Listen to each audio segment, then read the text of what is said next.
আরে আপনি আপনি তো চেনেই না বলে কেউ কারা ছিল না ও যে সবাই সব ছিল না এই ও আমি এলে কি উনি আমার যেভাবে ঠিকানা বলছিল বলছে যে আপনি এই জায়গায় এসে কোথায় এই জায়গা চরগাজেরিয়া মুফতি মাওলানা জসিমউদ্দিন এই জিজ্ঞেস করছি কাকে ভাই চিনি না এখন এই মাথার লোক আবার তারা কয় যে তার বাড়িতে ভিতরে 1 কিলোমিটার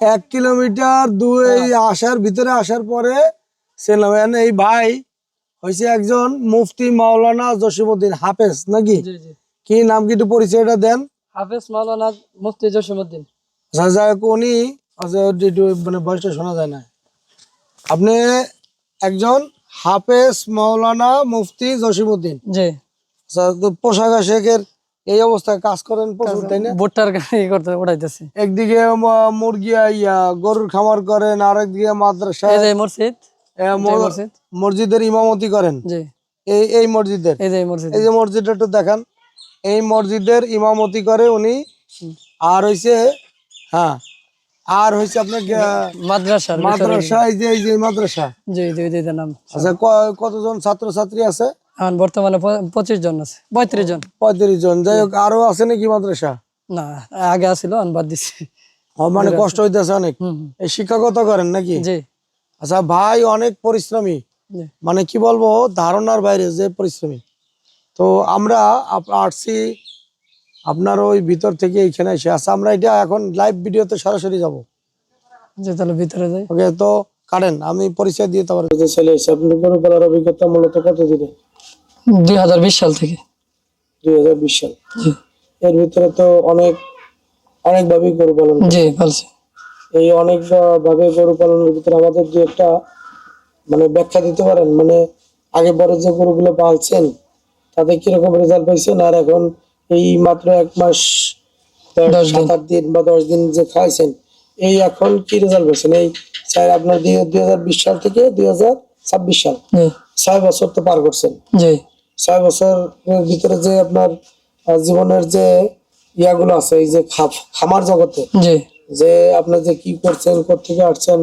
বা কিভাবে করছেন এগুলো একটু বিশ্লেষণ আমাদের একটু দেন 2020 সালে আমি সর্বপ্রথম একটা গরু ক্রয় করি 70,000 টাকা দিয়ে ওই গরুটা আমি 2 বছর পালছি 2 বছর পেলে সাইরা এদিকে আসা বাড়িতে দাম করছিল 4,70,000 পরে বাজার খারাপ যাওয়ার কারণে ঢাকাতে নিয়ে সাইরা কম বেচছি অনেক টাকায় কম বেচছি হ্যাঁ দামের চাইতে অনেক দামে কম বেচছি তবে 2 বছর পালছি 70,000 টাকার গরু পরে তাতে আমার ওই 70,000 টাকার গরু অনেক লাভ হলে পরে আমার একটা নেশা লাগে যে আমি গরুই পালন করি পরের বছরে 4টা পালছি 4টা হ্যাঁ 4টা থেকে হ্যাঁ ওই 4টাই ওই টাকা থেকে আরো সেভ করে ই করছিলাম জমিন রাখিয়া হ্যাঁ 4টা নিয়ে আসছি গত বছরে 4টা থেকে আবার এই বছরে 6টা এবার এই বছরে যে 6টা পালতেছি এর ভিতরে ওই গত বছর দীর্ঘ 20 সালের যেটা এটা দীর্ঘ 2 বছর বড় পালন করার কারণে ওটা কোন দিয়ে ফেটেলিং হয়েছে অনেক দীর্ঘদিন খাওয়াইছি কিন্তু এই বছরে আপনার কাছ থেকে ভুট্টা ফার্মেন্টেশন খাওয়ানোর পর আলহামদুলিল্লাহ ভালো রেজাল্ট দেখতেছে এই বছর এটা বেশি কারণ আগে খাওয়াইতাম খুদের যাও তার বাদে মুরগির ফিট খাওয়াইতাম এগুলা বিভিন্ন ধরনের যে যেটা বলতো সেটাই নিয়ে খাওয়াইতাম হ্যাঁ ডিপেন্ড করে হ্যাঁ চলতাম এই বছর আপনার মোবাইলের মাধ্যমে আব্দুর রহিম ভাইয়ের সঙ্গে পরিচিত হওয়ার পরে ইউটিউবের ফেসবুকের মাধ্যমে পাওয়ার পর আপনার কাছ থেকে ফর্মালা নিয়ে আসার পরে এই অবস্থা আমার এই বছরে দেখা যাইতেছে আলহামদুলিল্লাহ ভালোই প্রত্যেকটা গরুই আমার মোটামুটি ভালোই ফেটেলিং হয়েছে বিক্রির উপযোগী হয়েছে আর আগামী বছরে ইনশাল্লাহ আশা করতেছি এই 6টা থেকে আরো 10টা করার চিন্তা ভাবনায় আছি ইনশাল্লাহ আর এই ফর্মালা যদি আপনি যদি পাশে থাকেন ইনশাল্লাহ এই খামারটারে আমি বাহিরে যাওয়ার চিন্তা ভাবনা করছিলাম এটা আর কি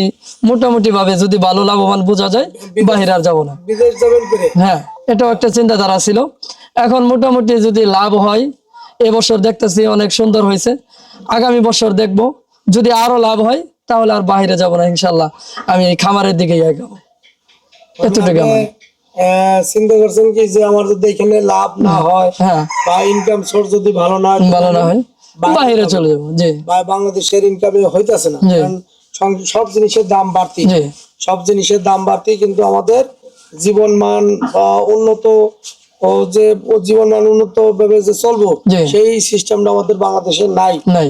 আপনার এই জন্য সবকিছুর দাম বাইরে যাওয়ার কারণে আমরা চলতে পারতাছি না। জি সেই ক্ষেত্রে যদি গরু যদি ফ্যাটেনিং করে মোটা তাজা করে লাভবান হওয়া যায়। প্রযুক্তি ব্যবহার করে, হুম। আধুনিক প্রযুক্তি ব্যবহার করে সেই প্রযুক্তি যদি ডেভেলপ করা যায়, আরো ভালো ডেভেলপ করা যায়, আমি তো ভাই 200 খামারির অলরেডি মানে তালিকা করে ফেলেছি। এখন এদের হলো কি আপনার সব খামারি তো নাই, 2-4 জন ঝরে গেছে। কিছু খামারি যেগুলো আছে প্রতিদিন আপডেট পাইতেছে, একটা রেজাল্ট পাইতেছে, তাদের এখানে যে ভিডিও করবে। জি আমার যেগুলো খামারি আমার লিগে রেগুলার কথা হয় জি তাদের সাথে, এর ভিতরে আপনারও আমার সাথেও রেগুলার কথাবার্তা হয়েছে। আপনার রেজাল্টটা তো আমি দেখলাম। আলহামদুলিল্লাহ। মোটামুটি আরো কি চিন্তা ভাবনা আছে আগামীতে? আগামীতে আরো বেশি বাড়াবো, আর ক্রস জাতের কিনবো অর্ধেক অর্ধেক। এটা তো অর্ধেক ক্রস কিনবো শাহিওয়াল কিন্তু ওইভাবে অতটা বাড়ে না, ক্রস জাতের ওই কালো গোলা যেটা বোল্ডার বলা হয় আমাদের গ্রাম বাংলার এদিকে, ওই গরুগুলো আমি অর্ধেক কিনবো আর অর্ধেক কিনবো শাহিওয়াল জাতের। তাহলে খরচ বাড়ে বেশি, জি এটা মানে বাড়ে বেশি ভিডিওতে দেখছেন? ভিডিওতে দেখছি। এরপরে হয়তো পোল্ট্রি মুরগি যেরকম বেশি বাড়ে, দেশি মুরগি বাড়ে না, এটাই স্বাভাবিক। এইটাই স্বাভাবিক। ওই কথাগুলো জি। একটা গুরুত্বপূর্ণ কথা গুরুত্বপূর্ণ। বলেছেন। এই কথাটা জি। অনেকের ক্ষেত্রে মানে অনেকের কাজে লেগে যাবে, জি যে ব্রয়লার মুরগির মতো খরচ গরু বাড়ে করজ আর শাহিওয়াল গরু দেশি মুরগির মতন বাড়ে। জি তাহলে কথাটা কিন্তু আপনারা একটু মনোযোগ দিয়ে খেয়াল করুন।